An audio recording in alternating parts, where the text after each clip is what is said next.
I'm Richard reporting for cadred.org. I'm here at DreamHack Valencia in the absolute scorching heat. Temperatures about 34 degrees, I'm told. It feels just a hell of a lot warmer, but anyway, I should have wore some shorts.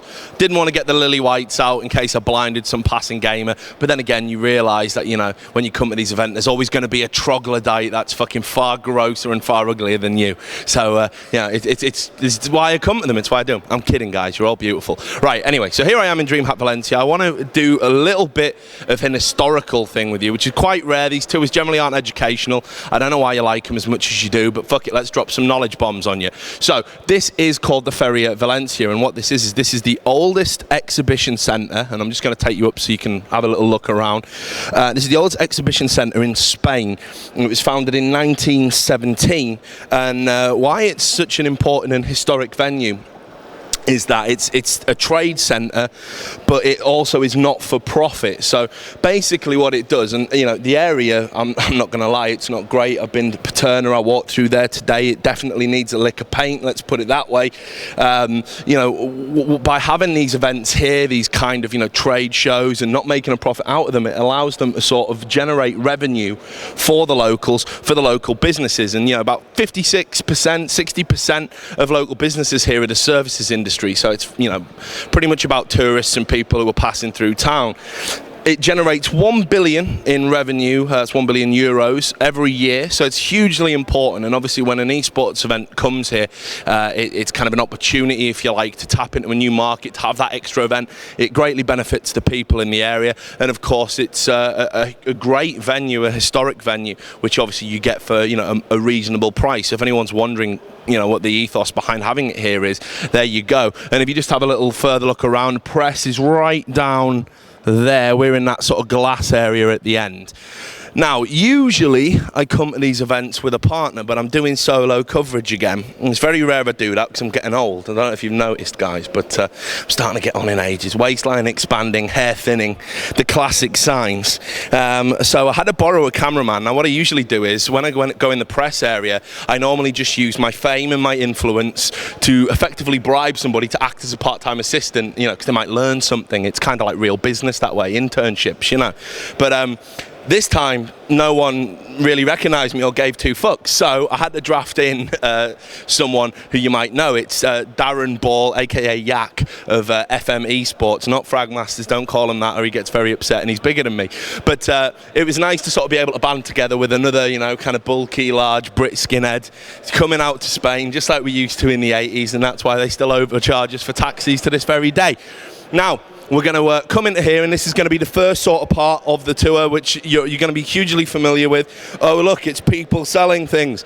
So we got, you know, Azus or Azus. I always pronounce it fucking wrong. I prefer Azus. It just sounds cooler, but I'm pronouncing it wrong, evidently. Republic of Gamers, there's got some stuff over there. Cooler Master are going to make a fucking fortune here because it is absolutely blazing hot. I'm dripping. So you can see, you know, I've never even heard of Fnac, but you got some people here kind of playing some FIFA games and just, you know, having a look at, you know, big TVs they're probably never going to be able to afford to buy. And fuck it, when you work in esports, you're very familiar and savvy with that.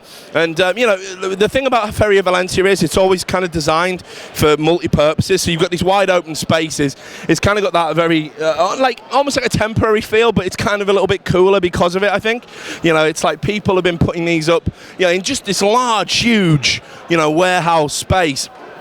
I was talking to some of the workers who worked on these stands, and they were working before the air conditioning was on. It was absolutely blazing in here, even without the lights.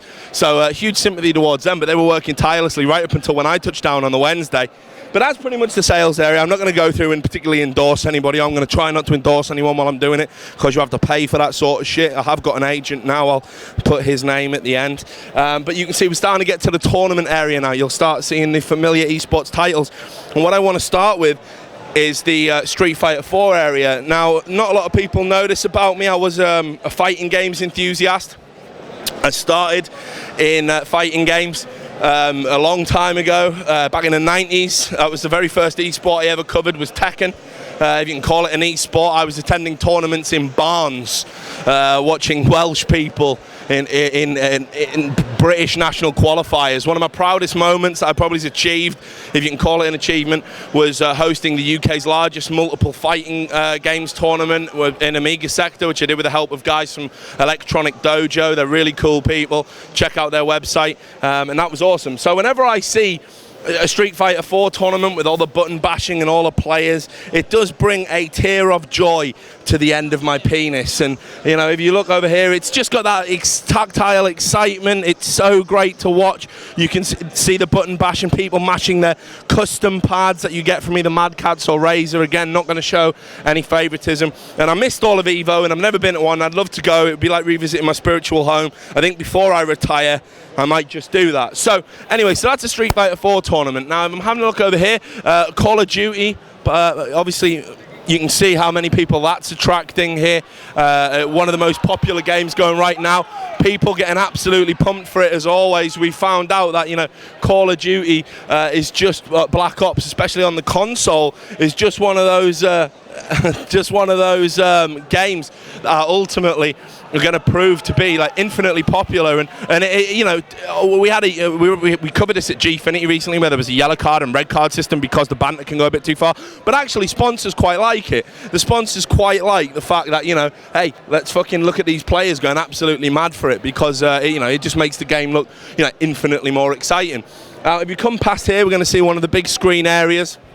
This is displaying the StarCraft 2 tournament, currently in the groups. You know, so not a lot of interesting games. We've talked about this before. One of the hardest parts for the casters is to stay motivated and, you know, enthusiastic about games which are pretty one-sided and going to be decided easily. But you know, I'm quite impressed with this. When I went to the Intel Extreme Masters last, for example, there weren't half this many people sitting watching StarCraft. They were all over by the bloody LOL stage. So a lot of people maybe talking about the death of StarCraft. I don't know. You know, it's 50-50 for me at the moment. There's points to be made. I guess we need to see where WCS goes. Now, let's have a look at the poor relations of esports. It's Counter-Strike, people. It's Counter-Strike. And Darren's chuckling away. He knows exactly what I'm talking about. The poor relations of esports. But look, we've got a stand and a sign. It's great, isn't it? This is all happening. You can see the people are just playing away. First group concluded yesterday, even though the real tournaments hadn't started here, you know, until today. But the CS:GO groups got underway yesterday, and it was pretty much as expected. Fragmasters dominated their group. There's been some interesting admin decisions. I'm sure we'll be posting something about that very soon. You know what? Fuck it. While we're over here, why don't we have a look at the LOL stage as well?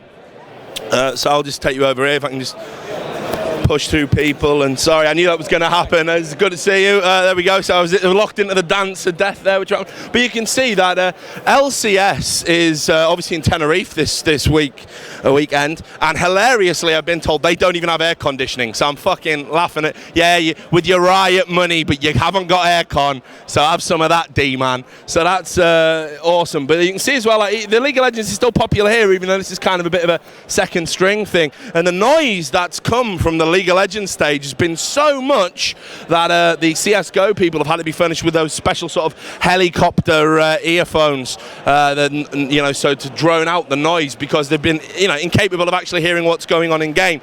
Now, a lot of you will be StarCraft 2 enthusiasts, and I would say that DreamHack is pretty much synonymous with running amazing StarCraft 2 events, so I think it's only fitting we're going to end in the StarCraft 2 area. What I will say is then, this is sort of the casual area. You can see, you know, just how many people have turned up here. And this is about double the size in terms of the casuals from the last event. So double the size, double the number of people have turned up to be here. And everyone at DreamHack's really enthusiastic. So even though the tournament side of things might look like it has a few big names missing, and certainly it does, and a few people dropped out in all tournaments, it's got to be said that, you know, the overall feeling is they're happy with the growth here. So this is the StarCraft 2 area. You can see, you'll start seeing some familiar names. There's my man Bling, the legend of UK StarCraft 2, one of the coolest guys in there. And you can see FM Esports very own Razor Blader, which is I don't know, he sounds a bit like an emo kid. I hope that Hope he gets the help he needs, Darren. I hope you're going to see that. And you can see as well over here, we got some more players. Let's have a look. Oh, look. I can never say it, but it's Gosu user, but I always get it wrong. I just call blah, blah, blah. But and you can see as well, there's the man who stood in for Naniwa, and in his retirement years, Stefano, just living the dream as always. So here we go. Right, I guess that's good. I guess we can wrap that up now. So there you have it. That's pretty much the tour. I know how popular these videos are. I've got no idea why.